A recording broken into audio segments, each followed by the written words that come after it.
So around a year ago, I posted something on LinkedIn, and the topic was, "Are patents a waste of time?" Now, the background to that is I have a lot of people coming to me looking for government funding, and I see, in general, two types of people. So one is entrepreneurs, and they've got a great idea and a good product, and they're competing or completing their MVP, and they're getting it to market. And the second group that comes to me is inventors. Now, these are inventors that have spent $50,000, $60,000 on protecting their invention with worldwide patents, and they come to me and say, "Is there any government funding to help them, launch their product?" And typically, I say no. So today, I'm joined with Gareth Benton from IP Assist to answer the question: Are patents a waste of time? Thanks so much, Ben. It's great to be back speaking with you, given the considerable experience that Bullet Point has had out in the marketplace and talking to startups. And look, I'd have to disagree with you. I don't believe they are a waste of time, but they should be applied strategically. And that's my number one point, is that having an IP strategy is more important, and it is not a waste of time if you are using patents correctly. Well, my argument is essentially that if someone's spending $50,000 on a startup, idea or protecting their idea, they've got no money left at the end of the day. They could have spent that money on actually marketing their product and getting it to market and making money. I understand that they could be, losing in the long run, but in order to get sustainability and get those first wins, they could just go with no patent and make some money, and then maybe there's second product, they could get a patent on. But the initial stages, startups need cash. Okay, so I'd agree with you to a point. I believe that, as I said before, number one point is that to have an IP strategy. Now, that doesn't mean go and spend $50,000 on a patent. I agree with you.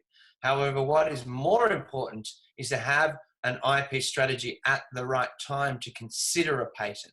And a lot of this actually comes down to understanding the power of how a patent can assist you in terms of protecting your idea and also enabling you to raise further funds.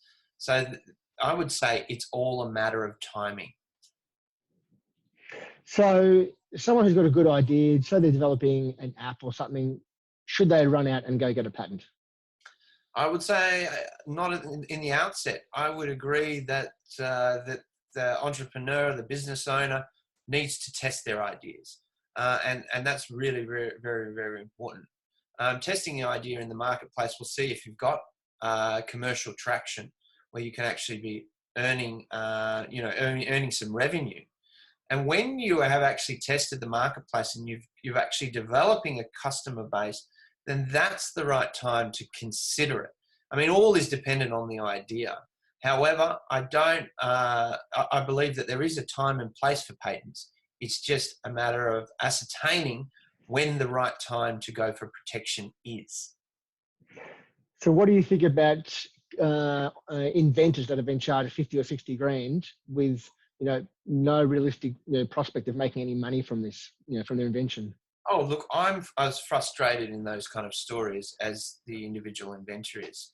I mean, if you go to a Collins Street lawyer, I certainly know that, they are not adverse to charging big dollars to their clients at the outset, even for their initial consultation process. I believe that now we're entering a post-COVID world where authenticity is very, very important in business and all other aspects of our lives. And I think what's important, really, Ben, is getting the information up front, is to actually educate yourself up front rather than to go for the full protection of a patent. Understand the power of patents and the right time to consider protecting that idea. I see from my own perspective that many of my successful clients don't have any patents, but they're out there making money and having that first mover advantage. So I would say that, to me, is a better strategy than going out and protecting your IP. Like most things, Ben, I think it's all about how you use your assets or your resources around you. The truth is that a provisional patent is relatively cheap to obtain. and can actually help you in a fundraising process or to actually further the protection. It's a little bit like this, and we might have touched it last time. Having a patent or any other form of intellectual property protection is really about putting a ring fence around your property. Now, you wouldn't leave the front gates of your home open, for months at a time. And in the same respect, I believe that when you go out in business, having some sort of IP protection, whether it's a provisional patent or at least your trademark in place, and a sensible use of copyright, these three areas of intellectual property can all be used strategically to basically put a ring fence around your business idea, and actually, which acts as a signpost to say, stay off the grass.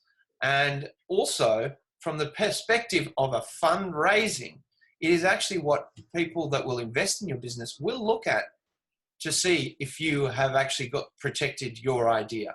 And basically, if you are not making some strategic moves to protect your idea, to protect your intellectual property, how do you expect other people? How do you expect that other people will respect that property as well? No, good point, Gareth. Thank you very much for sharing your thoughts on that topic. Look forward to the continuing conversation in bullet points, Ben. Cheers.